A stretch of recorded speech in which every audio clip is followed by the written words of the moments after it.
Welcome back to The Explainer. Today, we're jumping right into a really profound challenge in human care. We're going to be talking about integrating the physical realities of our bodies with the deep spiritual realities of our souls. We're zeroing in on the capstone concepts from Chapter 15 and the conclusion, specifically looking at body, brain, and the way to simplicity. If you've ever wondered how to hold together our physical biology with our spiritual nature without minimizing either one, well, you are definitely in the right place. Let's get into it. So think about this for a second.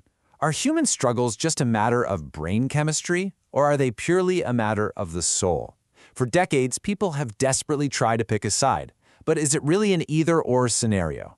Today, we're going to explore how to navigate this dialectical tension and how finding the right balance can literally transform the way we understand ourselves and how we care for others. Okay, let's dive into our roadmap for today. First, the biology versus soul debate. Second, embracing dust and glory. Third, the counselor's own mirror. Fourth, simplicity instead of simplism. And finally, number 5, the path to wise care. Starting right off with Section 1, the biology versus soul debate. To really understand how to care for people, we first have to understand our modern cultural landscape. We need to know how the world right now defines human struggle. Think about the basic claim of biological psychiatry. As David Paulison points out, this field has seen a massive shift.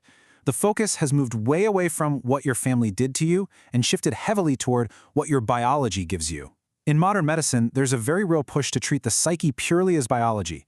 It's this idea that human personality, our choices, and our struggles are simply a byproduct of the brain. Essentially, medicine is poised to claim the entire human personality as just chemistry. But we have to ask, is that really the whole story? That brings us to two massive extremes we really need to watch out for. On one side, we've got materialist reductionism. This is the danger of reducing people entirely to chemistry, basically dissolving the psyche into the body, which leaves absolutely nothing left to address morally or relationally.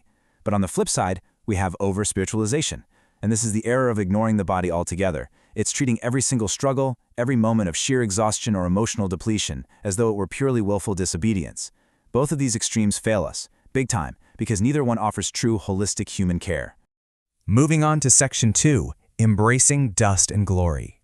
So if both of those extremes totally fail us, what's the actual path forward? Well, it's what we call dust and glory. This is the biblical synthesis of being a physical creature with bodily limits, that's the dust, while simultaneously being a spiritual image bearer, the glory. This is anchored right in Psalm 103, verse 14, which reminds us that God remembers we are dust. He knows our frame. And what that means is our bodily limits, things like needing sleep, having brain chemistry, physical exhaustion, those are just part of our creaturely design in a fallen world. They are not inherent failures of spirituality. The body is very real, and it genuinely shapes our human experience. Because of that reality, we have to look at the whole person. This breaks down the rich, complex anthropology from the capstone synthesis we're covering today. A human being is an image bearer, an embodied soul, a sufferer, a sinner, and a worshiper. We have to hold all of this together without reducing it down to just one thing. We don't collapse the soul into the body, and we certainly don't ignore the body to focus only on the soul. We are capable of profound spiritual worship, right? But we're also capable of sheer physical exhaustion. True care recognizes all of these realities at the exact same time. All right, let's look at Section 3, the counselor's own mirror. Now, before you can help anyone else navigate all this complexity, you've got to take a hard look at yourself. Because biblical counseling isn't just some academic topic to master from a distance. It's a doorway through which the truth actually searches us first. Ask yourself this honestly. Am I more tempted to over-spiritualize or under-spiritualize human struggle? Seriously, think about it. When someone comes to you deeply anxious or exhausted, do you instantly assume it's a spiritual failing? Or do you immediately jump to, oh, they just need a nap and a doctor, totally ignoring their spiritual health?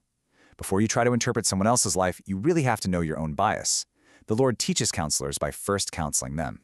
When you're doing your own guided reflection, you have to ask yourself, which language of love do I overuse just because it feels safest? Do you rush in to give comfort when clarification is actually what's needed? Or do you throw down a theological challenge when the person in front of you is just physically depleted? The counselor has to undergo self-reflection first. We absolutely must address the log in our own eye before we can become a lamp for someone else. You just can't speak the right truth in the wrong order and then blame the hearer for not receiving it. That brings us to Section 4, simplicity instead of simplism.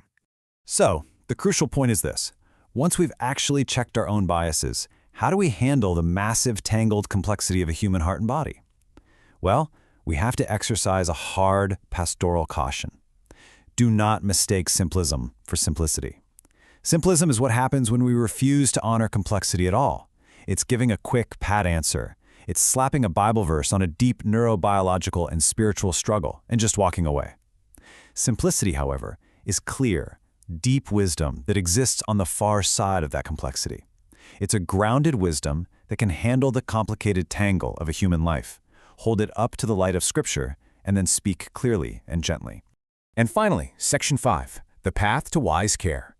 Okay, so how do we actually put this grounded simplicity into practice?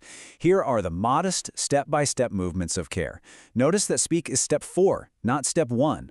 The source material highlights this brilliant rule from the Counseling Skills Lab. The counselor must listen for 5 full minutes before offering any interpretation.